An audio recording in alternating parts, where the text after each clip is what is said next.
What is up everyone, welcome back to Mainly Movies, the channel where we talk about, well, mainly movies. So welcome back. Today I'm going to be listing off my top 10 worst movies of 2024. Now just like my top 10 best movies, I have honorable mentions, so I'm going to list them off first. Gladiator 2, Mufasa the Lion King, The Garfield Movie, Trap, and Sting. So those are movies that I wasn't really a big fan of, but didn't quite make the top 10 worst. But now, the list will commence. And starting it off at number 10, we have In a Violent Nature. Now I can appreciate the idea of this movie, having a horror movie that's completely told from the perspective of basically Jason Voorhees. Although for about 80% of the movie, they don't do anything with that. And most of it is just shots of a guy walking through a forest with no music, just sound of nature. However, I will give this movie some credit. It has one of the gnarliest death sequences I've seen in a horror movie. And if you've seen the movie, you know exactly what I'm talking about. So in a way, it's kind of worth it, but I guess I could just look that scene up on YouTube. Overall, it just was not worth it for me. Next, we have Afraid. Now, this was a movie I completely forgot came out in 2024. It was a movie I completely forgot even existed until I looked back on my list and realized, oh wow, that movie did exist. This was a weird movie because, I mean, from what I remember of it, it wasn't scary. Like, I don't think there was many horror sequences in the film, and the horror was just confusing, or the scenes that are meant to scare you are just confusing. They over-explain this ridiculous kind of twist at the end. It doesn't really make any sense. But for the most part, I remember the movie being obviously a heavy-handed commentary on our overusage of AI. But I also kind of remember it trying to be more of a comedy, and the humor of the movie didn't work very well. It didn't work as a horror nor a comedy. Now at number 8, we have Strangers Chapter 1. So this is, I guess, their kind of way of rebooting the Strangers movies, even though none of the Strangers movies are really even connected, because essentially this movie is just a remake of the first Strangers. But this movie has excruciating character choices and character decisions. They do things that are just so brain dead and so ridiculous that make zero sense, and it just wasn't entertaining. I mean, the movie was only, from what I remember, about 90 minutes long, and it felt like it was 2 hours long because it just dragged so much. Nothing happened. None of the characters were even interesting. And honestly, I think the scariest part of the movie is the fact that we're getting a chapter 2. At number 7, we have another terrible horror movie, and that is Tarot. Gosh, this was one of the most playing it safe, very censored, very sanitized horror movie I reckon I've ever seen. There was even a character, a big character. It was the actor that played Ned in the Spider-Man movies. They even tried to kill his character off. Then the movie became really shit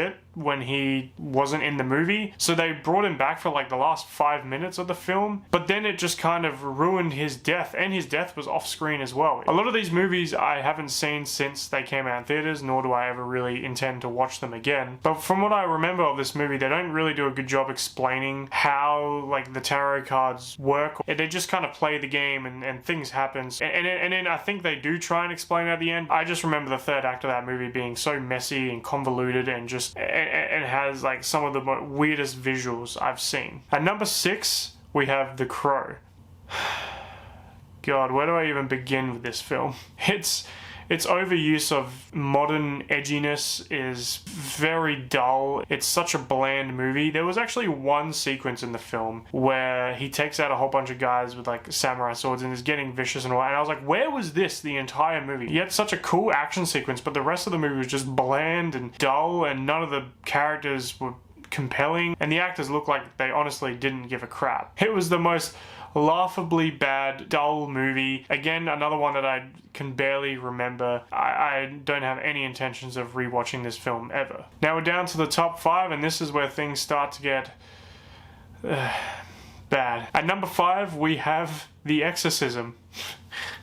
Just thinking about this movie makes me laugh. I don't even know how to explain just how ridiculous this film was. From what I remember, the plot was Russell Crowe was an actor that was starring in some sort of exorcism film, or they're making like a sequel to an exorcism film. They're shooting it on this set, which the set becomes like a really big part of that movie from what I remember. And somewhere along the way, he becomes possessed. It's really funny that usually in possession movies or supernatural films that we see like a ghost here and there, or we see things move in the background or whatever. But the thing that we're meant to be scared of in The Exorcism is just Russell Crowe. And it's just him kind of like with makeup on, walking into the camera in a lot of the scenes. It just becomes laughably bad, and the performances were just wacky, and the ending has one of the most ugly visual sequences I've seen. It's honestly one of the worst like supernatural horror films that I've ever seen. Coming in at number 4, we have Borderlands. This was bound to make the list. I mean, this was terrible. The fact that I saw 3 other movies that were worse than this is baffling, but this was just like the most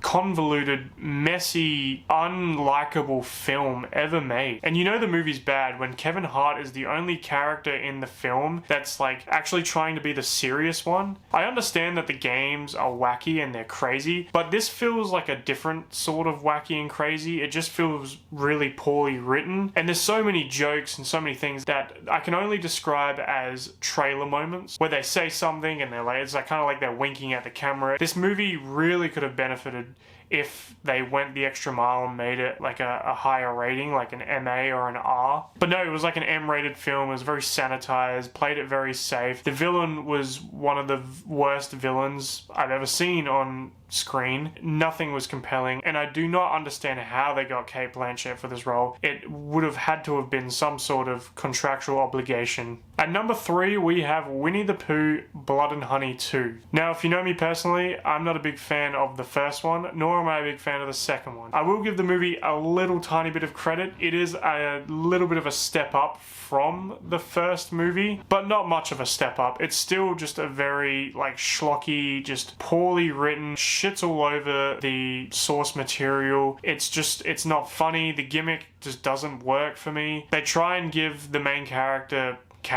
it doesn't work. Again, not compelling at all. I was never frightened during the film, nor did I ever have any fun with any of the kills or any of the sequences in the film. It just felt dull and just like a really poor gimmick. Now we're down to the last 2. Again, Russell Crowe makes his appearance with Sleeping Dogs. It's kind of ironic that the only thing I remember about this film was that Russell Crowe's character has dementia or Alzheimer's and he's slowly forgetting things, because that's how I feel about this movie. Honestly, it's very foggy. I can't remember a single thing. I just remember that it's like a crime film where none of the leads go anywhere, and it has hilariously bad shootout at the end that honestly feels like reshoots, and we have characters just giving the most bizarre performances of all time. It feels like a student-made film, and if it is, then I apologize for critiquing the film, because I understand what student films are like and the troubles that you go through. But I mean, it has Russell Crowe in it, so it's some kind of big release, and honestly, when the movie ends, you just feel like you've completely wasted time. There's a really funny sequence where